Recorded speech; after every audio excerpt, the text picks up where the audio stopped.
चाहता हूँ, आप मेरे सवाल का जवाब दे दीजिए।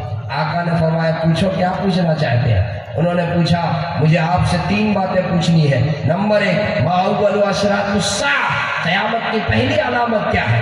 नंबर 2, जब जन्नती जन्नत में जाएंगे तो सबसे पहले जन्नतियों को किस चीज से ज़ियाफत की जाएगी? कौन सी चीज जन्नत में जन्नतियों को सबसे पहले मिलेगी? कौन सी नियामत से जन्नतियों की ज़ियाफत होगी? और नंबर 3, जब बच्चे पैदा होते हैं तो बाज़ बच्चे पैदा होने के बाद बाप के हम शक्ल हो जाते हैं और बाज़ बच्चे माँ के हम शक्ल होते हैं। इसकी क्या वजह है? प्यारे आका सल्लल्लाहु अलैहि वसल्लम ने तीनों सवाल का जवाब आका ने जब इरशाद फरमा दिया, आका ने फरमाया अतानी व अखबरनी जिब्राइल आनिफन, अभी अभी जिब्राइल अमीन आए और उन्होंने तीनों सवाल का जवाब मुझे बता दिया।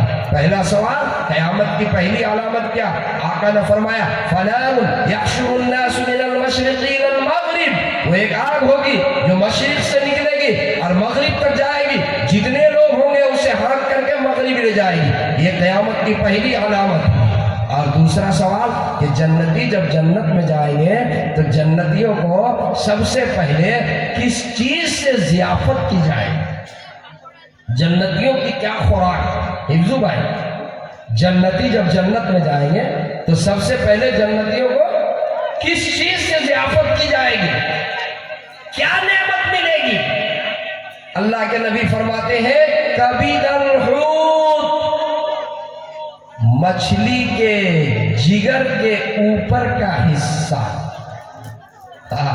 ये तो बंगाल है ना, और बंगाल में जरा मछली ज्यादा पसंद है। और जन्नत में भी सबसे पहले क्या मिलेगी? मछली के कलेजे का हिस्सा, मछली के कलेजे का कबाब। अब बताइए कितने लोग चाहते हैं कि जन्नत में ये नेमत मिले? सब लोग चाहते हैं जन्नत जाना? जरा हाथ उठाइए, कितने लोग जाना चाहते हैं? माशाअल्लाह। तो जाना चाहते हैं तो जन्नत जाने के लिए जो जो काम बताए वो सब काम करेंगे इंशाअल्लाह। अब जितने नौजवान है, अभी मैं जब स्टेज पर आ रहा था तो हिफ्जू भाई ने मुझे याद दिलाया कि मौलाना साहब आपने एक तकरीर की है माँ बाप के ऊपर, मिलियन लोग उस तकरीर को सुन लिए, मिलियन लोग उस तकरीर को सुन लिए। मैंने कहा अब तो मेरे पास टाइम नहीं रहा कि मैं उसको बयान करूं, लेकिन सिर्फ पैगाम दे करके मुझे हाफिज साहब ने 45 तक के बयान करने के लिए कहा। अब चंद मिनट रह गए तो मैं उसको जरा सा उसकी झलक दे करके मैं आपके से रुखसत होना चाहूँगा। कि जितने नौजवान हैं, खास करके मैं उन्हें कह रहा हूँ जिनके माँ बाप हयात से हैं, अपने माँ बाप की खिदमत कर लीजिए। अगर बूढ़ी माँ है आप उसकी खिदमत कीजिए।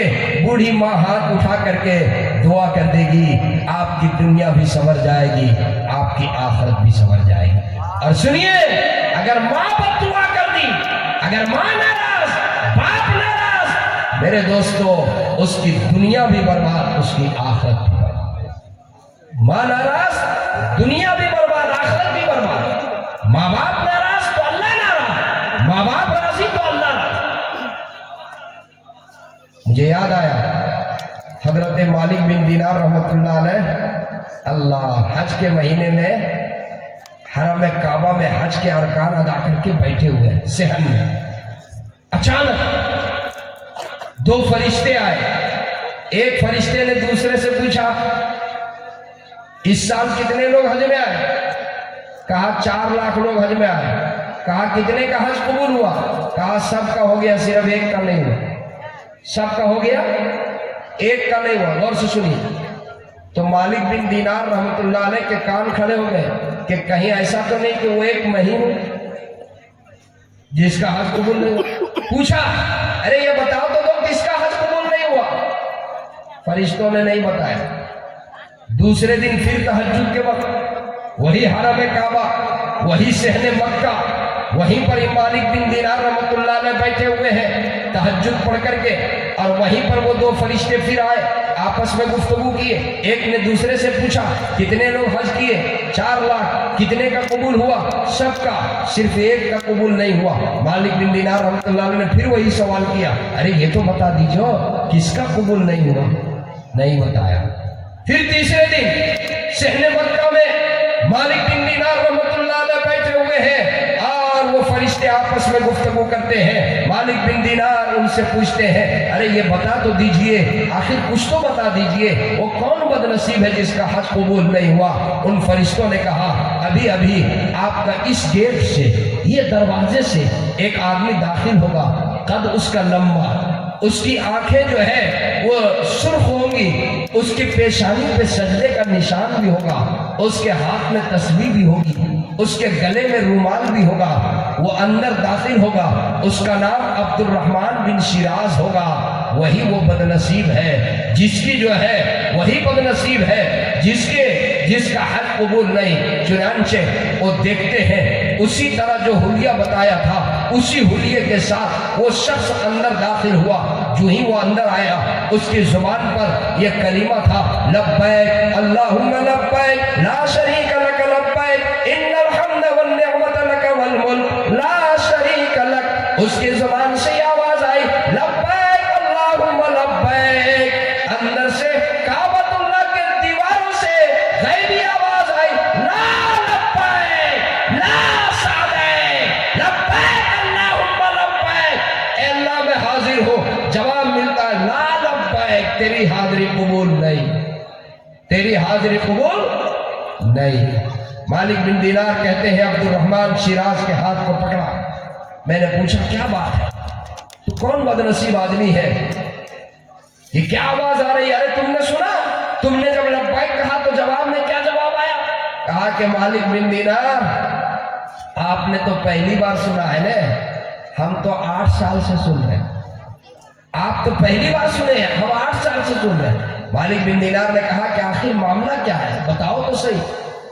کہا کہ جب آپ نے پوچھ لیا تو میں بتا دوں، میں وہ بد نصیب شخص ہوں، میں وہ بد نصیب ہوں جو ماں کا گستاخ، ماں کا گستاخ، ماں کی شان میں گستاخی کیا، ماں مجھ سے ناراض ہے، میں وہ بد نصیب ہوں۔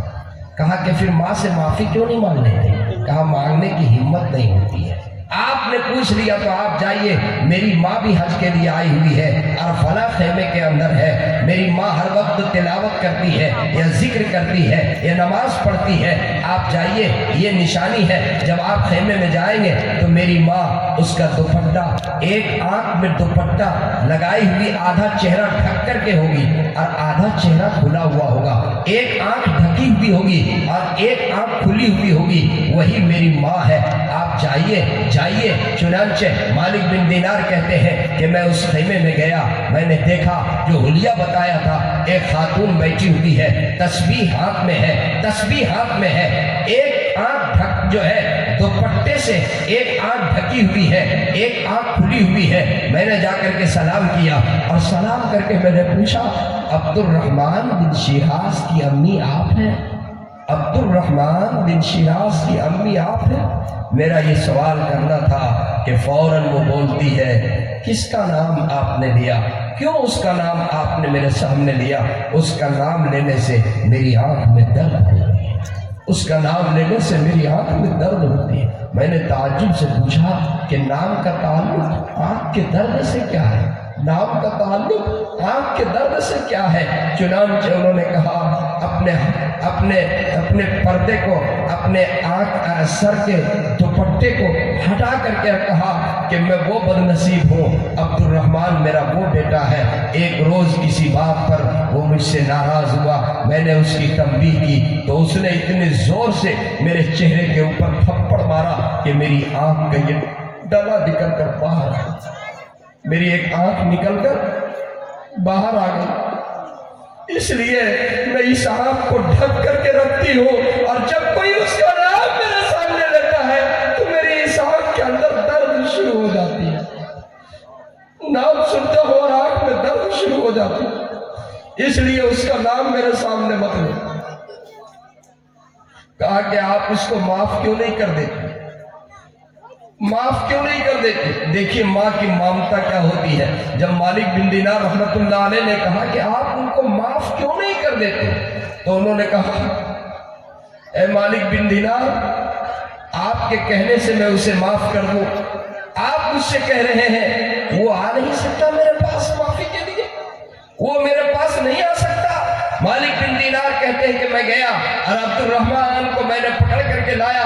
चलो अब्दुल रहमान बिन शिराज जब आया माफी के लिए और जब सलाम किया और माफ के लिए दरखास्त किया तो माँ ने कहा कि मेरे बेटे, ऐ मेरे लख्त जिगर, ऐ मेरे नूर नजर, आ जाओ मेरे सीने से लग जाओ। ये सीना औलाद की मोहब्बत में 8 साल से तड़प रही है।